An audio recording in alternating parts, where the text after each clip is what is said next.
Bom, pessoal, programa da revista Aquarista Júnior, tudo bem? Puxa vida, é um prazer muito grande começar hoje. Hoje é dia 13 de maio de 2019.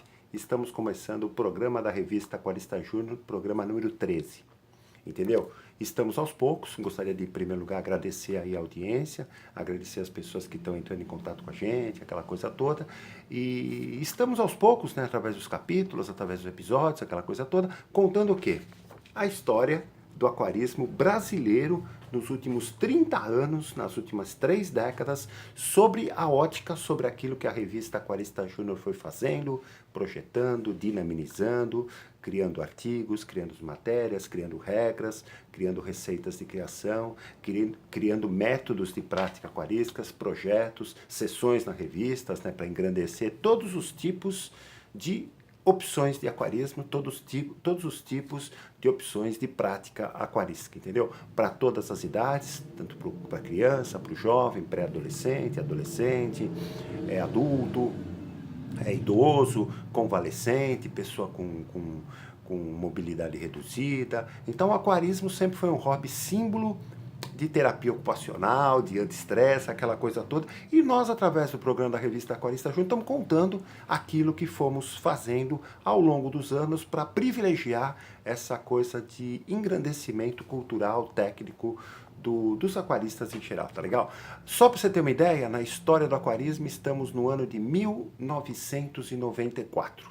94, ano da Copa do Mundo, ano do Tetra, aquela coisa toda. E o que a revista Aquarista Júnior fez nessa época?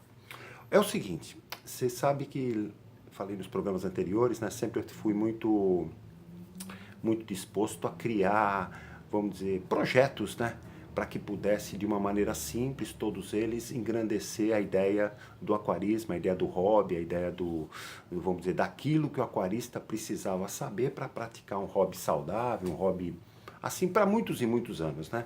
E sempre eu tive algumas preocupações. Puxa vida, você vê que em 2003, né, só um pouco mais depois, que a gente criou o chamado Método Aquarista Júnior de Educação Aquarística.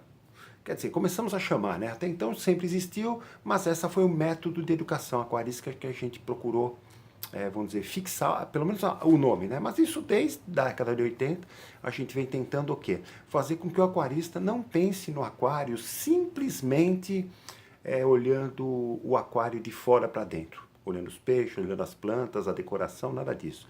Começa a se preocupar com o aquário pelos bastidores, visto de dentro para fora, entendeu? Visto daquilo que você pode imaginar que tenha uma mini e micro vida no aquário, aquilo que você vai imaginar a própria, vamos dizer, vida botânica, a vida vegetal que existe no aquário, a importância da água nessa cadeia toda de equilíbrio biológico, de acomodação biológica, de tudo aquilo que os peixes precisam para viverem num ambiente, num habitat aconchegante para eles e que eles possam ter até uma sobrevida grande, aquela coisa toda.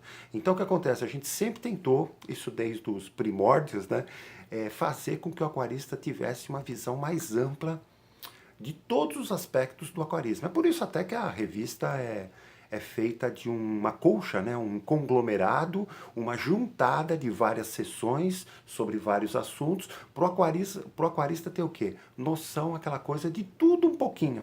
Ele vai ter noção sobre criação, vai ter noção sobre ciclídeos africanos, ciclídeos americanos, peixes importados, lagos ornamentais, aquapaisagismo, que mais?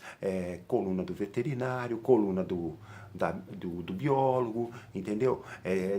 Clube Amigos dos Discos, Clube Amigos do Beta, Espaço Lebiste, Gup Lebiste. Então, quer dizer, ele vai tendo o quê? Uma noção geral daquilo que é importante. Isso a gente sempre achou, entendeu? Quando foi no ano de 94, então junho de 94, na viradinha junho-julho de 94, nós lançamos um caderno de pesquisa.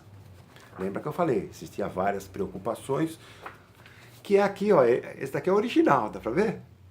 Entendeu? Parte original, mesmo, mais de 50 páginas, a gente coloca uma capa, até hoje está disponível para quem tiver interesse, né? Coloca uma capa plástica no fundo, na frente, e coloca uma espiral mesmo. Então fica como se fosse um caderno mesmo. Caderno de pesquisa que a gente chamou PQ7, Estudo Completo da Água. Aspectos físicos, aspectos químicos e aspectos biológicos. O que que era? Quem colaborou com esse cadernão, quem fez o texto, aquela coisa toda, foi um grande amigão nosso aqui da revista, que foi um biólogo chamado Elcias Bernardo de Pádua. Durante muitos anos, década de 90, meados da década de 2000, fizemos com ele também aqui na Baía de São Vicente, junto com um grupo de alunos e professores, né, da Universidade de São Camilo, aqui de São Paulo. Eles fizeram um estudo em alguns pontos, escolhemos, eu supervisionei o tipo do trabalho, estudo da água aqui da Baía de São Vicente, entendeu? Escolheu-se acho que 4 ou 5 pontos, se fizeram coletas periódicas da água, né, para fazer análise, aquela coisa, nos laboratórios da própria universidade, né, e ao final foi feito um relatório, um trabalho de científico, né, sobre as condições, sobre as características da água, vamos dizer, da Baía de São Vicente para a vida aquática da região aqui. E o que que acontece? Quando foi em 94, ele nos ajudou a fazer esse cadernão de pesquisa. Qual que era a ideia? Aquilo que eu falei, puxa vida, o aquarista tem que se preocupar em quê? Em pensar na água que o peixe vive. Quando o aquarista começa a pensar nessa coisa de água, ele começa a entender aspectos químicos, aspectos físicos e aspectos biológicos que a água precisa ter para que o peixe possa viver e conviver bem na harmonia do habitat aquático, entendeu? Então, desde o comecinho, a gente sempre foi muito assim de criar regras, criar métodos, criar protocolos, né, para você seguir no aquarismo. E a gente sempre falou da ideia de que é importante, até os dias de hoje, né, você ter um caderno de anotações. Você pode anotar no computador hoje em dia, ou no celular, aquela coisa, faz uma planilha, aquela coisa. Você anotar o dia a dia do aquário. Se entrou algum peixe novo, se saiu algum peixe novo, se morreu algum peixe, se você completou o nível da água, se você trocou uma parte da água, se você trocou a luminária, se você mudou a alimentação, qual alimentação que você colocou, entendeu? A compatibilidade, algum detalhezinho que você observou, opa, coloca, coloquei uma decoração nova, coloca, tirei uma decoração, coloquei um tronco, coloquei uma planta. Então você vai colocando o quê? O dia a dia como se fosse um diário de adolescente, entendeu? Isso vale também, principalmente quando você lida com testes na água. Quando a gente começou a revista, né, quando começou essa história do aquarismo, não se tinha muitas variedades de testes, muitas opções de testes. Então, male tinha, que eu me lembro, pH, para marinho tinha densidade, tinha amônia, teste de amônia já existia, teste da dureza da água já existia. Hoje não, hoje nós temos uma gama grande de testes que você pode pegar, fazer à vontade, entendeu? Tenta marcar o nome do teste. Se você não tiver o teste em mãos, tem muitas lojas que às vezes podem fazer graciosamente para você. Então sempre você marca no teu caderno o nome do teste que você fez, a marca do teste, né, que você usou, entendeu? Se tem algum código, alguma coisa, coloca lá. Até para fazer o quê? Uma planilha, um planejamento, vamos dizer, uma projeção daquilo que está acontecendo. Hoje em dia, a gente pode considerar que os testes na água, eles são tão importantes no aquário como são o exame de sangue. Você vê que o médico, hoje em dia, você vai no médico, primeira coisa que ele pede é uma bateria de exames. Por quê? Com o exame de sangue em mãos, ele consegue diagnosticar prováveis moléstias que você tenha, pode prever certas coisas, pode te orientar quanto a comportamento, de alimentação, aquela coisa, algumas coisas, pode te dar algum tipo de remédio para você tomar. Então tudo isso acaba sendo o quê? Importante para a saúde humana. Para o aquário é a mesma coisa. Quanto mais você vai controlando essa coisa de característica da água, de observar como que ela está como está sendo alterado os parâmetros da água, você vai tendo condição até do quê? De cuidar melhor do teu aquário. Um exemplo que eu falo às vezes em alguns cursos é, por exemplo, a pessoa tá fazendo testes periódicos, vamos dizer, semanais do pH da água, por exemplo. Estou chutando. Entendeu?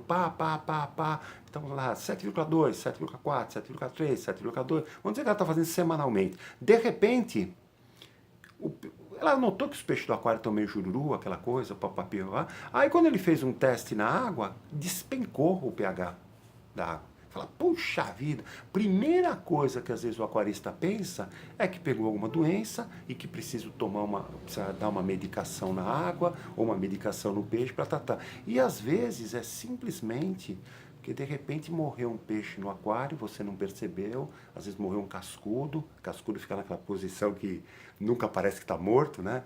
E ele está deteriorando, então está mexendo na água. Então às vezes você tirando o cadáver e fazendo uma troquinha parcial de água, você já começa uma reestabilização da acomodação biológica do aquário, entendeu? Então é isso que eu queria falar no programa Aquarista Júnior, programa da revista Aquarista Júnior número 43 de hoje, entendeu? Que o quê? Essa coisa do lançamento em 94 do cadernão de pesquisa Estudo Completo da Água, como a água sendo uma das coisas mais importantes, tá legal? O programinha de hoje mudou um pouco o formato, né? A gente, através de solicitações de muita gente, falou, puxa vida, faz aí alguns programinhas com 10, 12, 15 minutos no máximo, para ter uma dinâmica mais forte e para você apresentar algum tema em destaque. Hoje, talvez, o destaque foi a água, a importância da água na vida dos peixes, na vida do aquário, tudo que está em volta da água ou fora da água, penetra na água, toma cuidado, todo cheiro forte, todo odor, todo cheiro de fumaça, cheiro de cigarro, cheiro de produto de limpeza, cheiro de aerosol, tudo no ar penetra na água e pode, direto ou indiretamente, mais gravemente ou menos gravemente, prejudicar os peixes, intoxicar até os peixes em alguns casos. Então toma cuidado, a água é importante você conhecer. E para conhecer, já em 94, a gente tinha essa preocupação de apresentar algumas coisas na revista, né, algumas matérias que sempre foram publicadas, e essa ideia do lançamento do cadernão de pesquisa PQ7, Estudo Completo da Água, que acabou ajuda até os dias de hoje, as pessoas que querem entender um pouquinho vamos dizer, a água em si, né? O Elcias, o biólogo Elcias, ele era especialista, ele mexia mais com essa coisa de aquicultura, vamos dizer, estudo de água para ranicultura, para piscicultura. E quando ele tinha esse texto, ele tinha, é claro que era para aquicultura, a gente procurou dar vamos dizer, uma ajustada, uma condensada, mais aplicável que a que pudesse qualquer aquarista, qualquer principiante pudesse entender aquelas informações que ele está tentando passar. Tá legal? Bom, queria agradecer aí, desejar aí uma boa semana a todos. Que Deus abençoe você, sua família, e que na próxima segunda-feira estaremos aqui sem falta, com toda essa satisfação que está sendo, contar a história do aquarismo, puxando memórias, puxando lembranças, puxando tudo aquilo que eu estou procurando encontrar nas minhas gavetas, nos arquivos, nas pastas, para realmente engrandecer esse programa gradualmente, tá legal?